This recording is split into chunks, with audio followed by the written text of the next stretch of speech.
বিবাহ এটা সম্পূর্ণ হালাল। সম্পূর্ণ কি বলেন? হালাল। কিন্তু বলেন তো, আপনাদের সমাজে এরকম যদি কেউ করে, চাচা মারা গেছে, চাচার বউরে যদি কেউ বিবাহ করে, আপনারা তো সমাজ থেকে তারা বের করে দেবেন। ঠিক ঠিক কিনা বলেন? সে কি হারাম কাজ করছে? পাপের কাজ করছে? তাহলে এই কাজটা যদি সমাজে জারি থাকতো, মানে অ্যাভেলেবেল হইতো, তাইলে এটাকে আপনারা স্বাভাবিক মনে করতেন। ঠিক কিনা বলেন? এটাকে আপনারা খারাপ কেন দেখেন? এই সমাজে এরকম হয় না। করবে কে? যদি কেউ করতে চায় তাহলে তো আপনার 14 গোষ্ঠী উদ্ধার করে দেবে। হালাল না হারাম এটা দেখবেন। আসলে সমাজে যায় নাকি, এটা কি সমাজে চলে? তা ওই আল্লাহর বান্দা হিম্মত করে বিবাহ করছে। গ্রামের মানুষ কত অপবাদ, কত কিছু, লাস্টে ওলামায়ে কেরাম এক হয়ে গ্রামের মানুষকে বোঝানো লাগছে। এরপরে বিষয়টা স্বাভাবিক হয়েছে। আল্লাহ তাআলা ওই ঘরে তাদেরকে সন্তান দান করছে, বড় আলেম হয়েছে আলহামদুলিল্লাহ।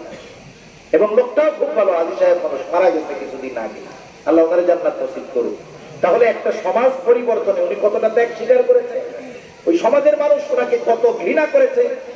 একটা সময় স্বাভাবিক হয়েছে ঠিক, কিন্তু এর আগের অবস্থাটা ওনার কি? নবীজিকে যখন বিবাহের নির্দেশ দেওয়া হলো, চিন্তা করতেছে নবীজিও যে এই সমাজে তো এটা চলে না, একেবারে নিজের ছেলের মতো মনে করে পালক পুত্রকে, এখন যদি বিবাহ করি অবস্থা কি হয়ে যাবে? আল্লাহ তাআলা আদেশ নাযিল করে দিয়েছেন বিবাহ আপনি করবেন। নবীজি আল্লাহ তাআলার নির্দেশে বিবাহ করেছেন। এর দ্বারা কি হলো? একটা কুসংস্কারের কবর রচনা হয়ে গেল। একটা কুপ্রথা সমাজে ছিল যে পালক পুত্র এটা ঔরসজাত সন্তানের মতো, এটা যে একটা কুপ্রথা ছিল, এটাকে সম্পূর্ণরূপে নিশ্চিহ্ন করে দেওয়া হলো। এই জন্য নবীজি সাল্লাল্লাহু আলাইহি ওয়াসাল্লাম আল্লাহ তাআলার নির্দেশে এই কুপ্রথা কুসংস্কারকে কবর রচনার জন্যই আল্লাহ তাআলার নির্দেশে নবীজি বিবাহ করেছে। বাকি যত বিবাহ নবীজি করেছে একমাত্র আয়েশা সিদ্দিকা রাদিয়াল্লাহু তাআলা আনহা ছাড়া বাকি সবাই বিবাহিত ছিল। একাধিক বিবাহ কারো কারো ছিল। আল্লাহ তাআলার নির্দেশে ইসলামের স্বার্থে নবীজি সাল্লাল্লাহু আলাইহি ওয়াসাল্লাম প্রত্যেকটা বিবাহ করেছেন। নিজের চাহিদার জন্য নয়। নবী যদি চাইতেন নিজের যৌন চাহিদা মেটাবেন, সম্পদের পাহাড় করবেন। কাফেররা যখন নবীজিকে দাওয়াত থেকে থামাতে পারে না, কাফেররা দলবদ্ধ হয়ে উতবা ইবনে রাবিয়াকে নবীজির কাছে পাঠায়। একদিন মক্কায় বাইতুল্লাহর সামনে নবীজি আছেন, কাফেররা আরেক পাশে। কাফেররা পরামর্শ করতেছে, উতবা তুমি তো খুব ভালো কথা বলতে পারো, মানে বাকপটু, চতুর লোক, তো তুমি একটু মুহাম্মাদকে গিয়া বাপপট্টি মারো, কোন লোক প্রলোভন দিয়ে তার কাজ বন্ধ করা যায় কিনা, তুমি একটু যাও। উতবা ইবনে রাবিয়া নবীজির কাছে গেছে, গিয়ে বলতেছে, ভাতিজা মুহাম্মদ তোমার কি হয়েছে, তুমি আমাদেরকে একটু বলো। তোমাকে যদি কেউ জাদু করে থাকে, তোমাকে যদি জিন ধরে থাকে, বলো। টাকা পয়সার অভাব হলে আমরা সাদা কালেকশন করে তোমার চিকিৎসা করব। অথবা তুমি যদি নেতৃত্ব চাও, তুমি বলো, আমরা তোমাকে আমাদের নেতা বানায় দিব। অথচ তুমি যদি কোনো সুন্দরী স্ত্রী চাও, আমাদের প্রত্যেকের দরজা তোমার জন্য খোলা থাকলো। তোমার যার কন্যা খুশি তুমি তাকে নিয়ে সংসার করো, কোনো অসুবিধা নাই। কি চাও তুমি? উতবা ইবনে রাবিয়া কত বড় প্রস্তাব নবীজিকে দিয়েছে। চিন্তা করছে মুহাম্মদ কায়েদ হয়ে যাবে। যখন এই প্রস্তাব নবীজিকে দেওয়া হলো, নবীজি কিছুই বলেন নাই। পবিত্র কোরআনুল কারীমের মধ্যে একটা সূরা আছে, ওই সূরাটা নবীজি তিলাওয়াত শুরু করে দিলেন। নবীজি দীর্ঘ এক রুকুর চাইতেও বেশি, এক রুকু পরিমাণ তিলাওয়াত করলেন। উতবা ইবনে রাবিয়ার মধ্যে ওই কোরআনের তিলাওয়াত শুনে এমন একটা অবস্থা কাজ করলো, সে কাফেরদের মজলিসে না গিয়ে সরাসরি বাড়ি চলে গেছে। 2-3 দিন কাফেরদের সাথে দেখাও করে না, দরজা আটকে রাখে। কয়েকদিন পর কাফেররা সবাই মিলে উতবা ইবনে রাবিয়ার বাড়িতে চলে গেছে। উতবা ইবনে রাবিয়াকে বলতেছে, উতবা ইবনে রাবিয়া কি খবর, তোমারে পাঠাইলাম মুহাম্মাদের কাছে, নাকি তুমি যাইয়া তার ধর্ম গ্রহণ করে বসছো? উতবা ইবনে রাবিয়া বলে, আল্লাহর কসম, আমার চাইতে বাকপটু ব্যক্তি এই আরবের মধ্যে একজনও নাই। আমি মুহাম্মদকে সবচেয়ে বড় বড় জিনিসের প্রলোভন দিয়েছি, সে আমার কথায় বিন্দু পরিমাণ নত হয় নাই, বরং সে এমন কিছু তিলাওয়াত করে আমাকে শুনিয়েছে, আমার মনে হয় কোনো সন্দেহ নাই যে মুহাম্মদ আল্লাহর প্রেরিত রাসূল। কাফেররা খাইছে মুহাম্মদের জাদু, উতবারেও কাটতে যাচ্ছে। তাহলে মূল কথা আমি যেটা বলতে চাচ্ছিলাম, 2টা পয়েন্ট গেল। একটা হলো নবীজির চরিত্র নবুয়তের আগেও ছিল পুত পবিত্র, ঠিক কিনা বলেন? 2 নম্বর, নবীজির চরিত্রের ব্যাপারে কাফেররা যত ধরনের অপবাদ দিয়েছে এগুলো সব বানোয়াট, মিথ্যা এবং এগুলো ভ্রান্ত। এগুলো শুধু শুধু ইসলামকে, আমার আপনার নবীজিকে হেয় প্রতিপন্ন করার উদ্দেশ্যে ওরা এই কাজগুলো করেছে, ঠিক কিনা বলে? এখন আসেন, নবীজির চরিত্র নবুয়তির আগেও যেমন পরেও তেমন, তবে নবীজির চরিত্র অনুসরণের নির্দেশ আল্লাহ তাআলা নবুয়তির আগে দেন নাই, কিন্তু নবুয়তির পরে নবীর উম্মতদের জন্য নবীর চরিত্র গ্রহণ করা ফরজ। নবীর আদর্শ গ্রহণ করা কি বলেন? ফরজ। আপনি আমি যদি নবীর আদর্শ গ্রহণ না করি তাহলে কিয়ামতে নবীজির সুপারিশ পাওয়া আমাদের জন্য কঠিন। এখন প্রশ্ন হলো, কেন নবীজির চরিত্র অনুসরণ করবেন? জবাব হলো, নবীজির চরিত্র হলো এমন চরিত্র যেই চরিত্রের মধ্যে কোনো ত্রুটি নাই। কোনো কি নাই বলেন? কোনো ত্রুটি নাই। সব দিক দিয়েই নবীজি অলরাউন্ডার, সব দিক দিয়েই নবীজির চরিত্র সর্বোত্তম। নবীজির চরিত্র কেমন?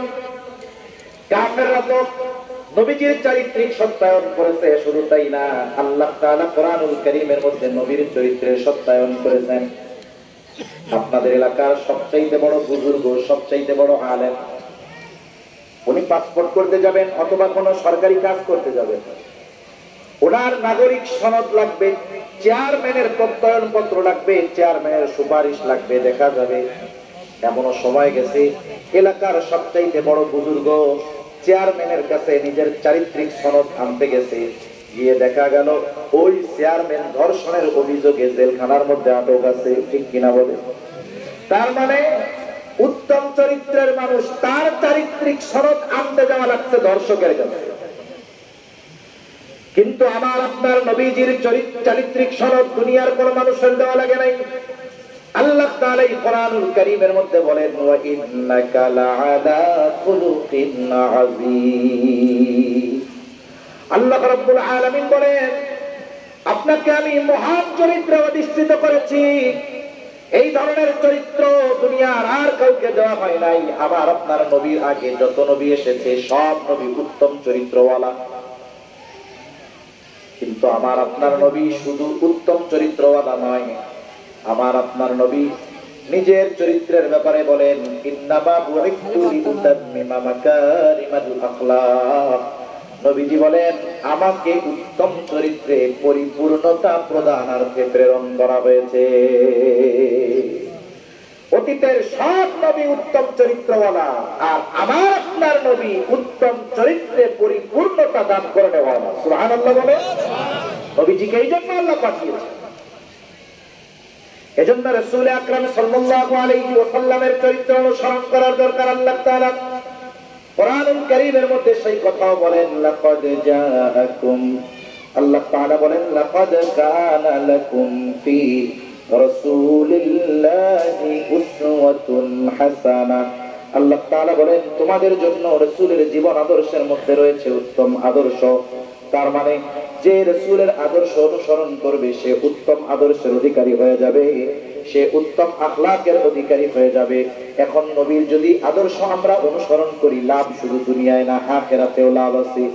আবু হুরায়রা রাদিয়াল্লাহু তাআলা আনহু থেকে বর্ণিত হাদিস, নবীজিকে জিজ্ঞাসা করা হলো, ইয়া রাসূলুল্লাহ, মিজানের মধ্যে সবচেয়ে ওজন হবে কোন আমল?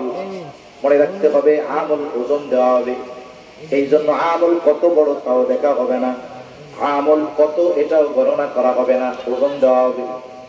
নবীজি এই প্রশ্নের জবাবে নামাজের কথা বলেন নাই, রোজার কথা বলেন নাই, হজের কথা বলেন নাই, যাকাতের কথা বলেন নাই।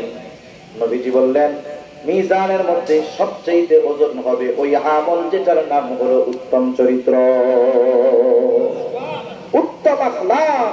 এটা মিজানের মধ্যে সবচেয়ে ওজন হবে, এর চাইতে অন্য কোন আমল ওজনদার হবে না। সুবহানাল্লাহ বলে।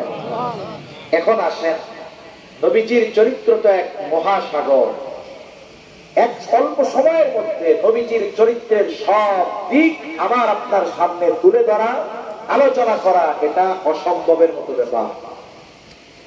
এখন নবীজির চারিত্রিক বিষয় থেকে কয়েকটা বিষয়কে আমরা সামনে আনবো, দুই তিনটা বিষয় আমরা আমলের চেষ্টা করব। কারা কারা তৈরি আছে? আদর্শ করেন লিল্লাহি তাকবীর। লিল্লাহি তাকবীর। মাশাআল্লাহ, অল্প সময় 12টার মধ্যে আমি শেষ করে দেব ইনশাআল্লাহ। উত্তম চরিত্রের কয়েকটা দিক আমরা জানব। এই যে এত জুলুম, অত্যাচার, অবিচার কেন হলো? মনে রাখবেন, আমাদের মধ্যে যেই ত্রুটি ঢুকবে শাসকের মধ্যেও সেই ত্রুটি চলে আসবে। আমাদের মধ্যে যেই ত্রুটি ঢুকবে সেটা শাসকের মধ্যেও চলে আসবে। কোরআনুল কারীমে আল্লাহ তাআলা দুইটা গুণের কথা বিশেষ করে উল্লেখ করেছেন। এর মধ্যে অন্যতম একটি গুণ হলো আমানতদারিতা, আর একটা হলো ইনসাফ, ন্যায় বিচার। আমানতদারিতা আর ন্যায় বিচার নবীজির চারিত্রিক সৌন্দর্যের অন্যতম দুটি দিক, আমানতদারিতা এবং হলো ন্যায় বিচার। আমানতদারিতা কি? আমি যেই দায়িত্ব নিব এটা আমানত। আমার কাছে কেউ সম্পদ রাখলে আমানত। রাষ্ট্রের প্রধান যিনি, রাষ্ট্রীয় যেই দায়িত্বে আছে এটা তার কাছে আমানত। ওয়ার্ডের যিনি মেম্বার, ওই এলাকার মানুষের আমানত তার কাছে আছে। চেয়ারম্যান যিনি, ওই ইউনিয়নের মানুষের আমানত তার কাছে আছে। প্রত্যেককে এই দায়িত্বগুলো যথাযথভাবে পালন করতে হবে। প্রত্যেক হকদারের হক যথাযথভাবে আদায় করতে হবে, ঠিক কিনা বলেন? এই আমানতের খেয়ানতকারী ঘরে ঘরে আছে না নাই? আছে। বোনের সম্পদ মেরে খাওয়া আল্লাহর বান্দা সমাজে আছে না নাই? ক্ষমতা থাকলে প্রতিবেশীর জমি জোরপূর্বক দখল করার লোক সমাজে আছে না নাই? আছে। জমিতে আইল কুপাইয়া অন্য জমি নিজের মধ্যে নিয়ে আসার বুজুর্গ আপনাকে এলাকায় তো নাই? মেলা আছে, মেলা। আপনি এই ধরনের কাজ করেন, আবার কোন আল্লাহ ওইটা মরে না কে, যায় না কে, কি জুলুম করো আমাকে বলবো। আপনিই তো বড় জালেম, আপনিই তো খেয়ানত করতেছেন, আপনিই তো পরের সম্পদ খেয়ে ফেলতেছেন, আপনি তো প্রভুদের সম্পদ খেয়ে ফেলতেছেন। আপনার কাছে সম্পদ হেফাজত থাকার কথা ছিল, আপনি এটার গনিমত মনে করে খেয়ে ফেলতেছেন। আপনি যেটা করেন আপনার শাসকরাই ওগুলোই করবে, ঠিক কিনা কম? এজন্য আমরা আমানতদার হব, কারো সম্পদ রক্ষণ করবো না। কারো হক যদি আমার আপনার কাছে থাকে আল্লাহর হস্তে বুঝায় দিন। দুনিয়ায় হয়তো অন্যের সম্পদ একটু খেয়ে সম্পদের পাহাড় হবে, কিন্তু কিয়ামতের দিন এই সম্পদের কারণে জাহান্নামে যাওয়া লাগবে, সম্পদ কোনো কাজে আসবে। কিয়ামতের দিন কি হবে? আজকে আপনি সম্পদ নিয়ে অহংকার করেন, আপনার সন্তান লোক বলাতে অহংকার করেন, কিন্তু কিয়ামতের দিন কাজ হবে না। কিয়ামতের দিন নেক আমল লাগবে, ওই দিন সম্পদশালীর সম্পদ কাজে আসবে না। আল্লাহ তাআলা বলেন ইয়াউমা লা ইয়ানফাউ মালুন ওয়ালা বানুন, এর লাগাইলে এক নম্বর আগাইলে আসবে না সম্পদ, সন্তান।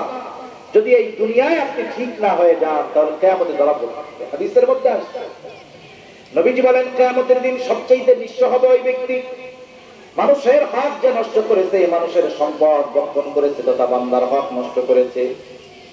পাহাড় পরিমাণ নেকি নিয়েও যদি ওঠে, 1000 বছর হায়াত পাইয়াও যদি রাত্রে তাহাজ্জুদ আদায় করে থাকতো, রূপপুর পরমাণু বিদ্যুৎ কেন্দ্রের 50,000 কোটি টাকা মায়ের হবে না।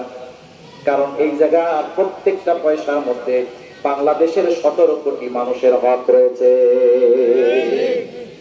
এজন্য মনে রাখতে হবে, নবীজি বলেন পাহাড় পরিমাণ নেকি নিয়ে উঠবে, তার কোনো ইবাদতের অভাব ছিল না, কিন্তু মানুষের হক নষ্ট করত। আল্লাহর কাছে মানুষেরা তার ব্যাপারে অভিযোগ দায়ের করবে, সে তার নেকি দিয়ে দিয়ে হক আদায় করতে থাকবে। এক সময় নেকি শেষ, মানুষের গুনাহ নিয়ে হক আদায় করবে। নবীজি বলেন ওই লোকটা পাহাড় পরিমাণ নেকের মালিক ছিল, কিন্তু মানুষের হক নষ্ট করার কারণে পাহাড় পরিমাণ গুনার মালিক হয়ে যাবে। তার কোনো আমলের অভাব ছিল না।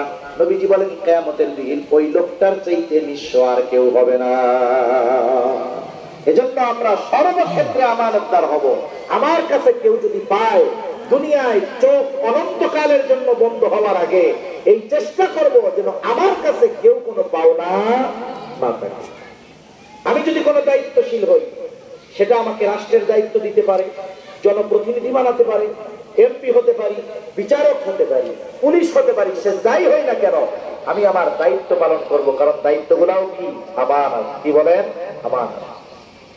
2 নম্বর ইনসাফ, ন্যায় বিচার, ন্যায় পরায়ণতা দরকার। রাষ্ট্রীয় পর্যায়ে ন্যায় পরায়ণতা কোথায় পাবেন? অনেক ক্ষেত্রে তো ঘরের মধ্যেই বেইনসাফি করা হয়, ঠিক কিনা বলেন? বাবা মেয়ের সাথে বেইনসাফি করে, অনেক সময় বাবা 2 ছেলে 1 ছেলের সাথে বেইনসাফি করে, করে কি করে না? করে। অনেক বাবা আছে সম্পদ দিয়া মারা যাওয়ার আগে মেয়েরে বিবাহ সাথে দিয়া পোলার নামে বেশি লিখে দেয়, কারণ মরার পরে তো ভাগ হইলে ছেলে এতটা পাবে না। এই যে লিখে দিল, সন্তানের হক নষ্ট করেছে, বেইনসাফি করেছে, ঠিক কিনা বলেন? এজন্য এই ধরনের পারিবারিক বেইনসাফি করবেন না।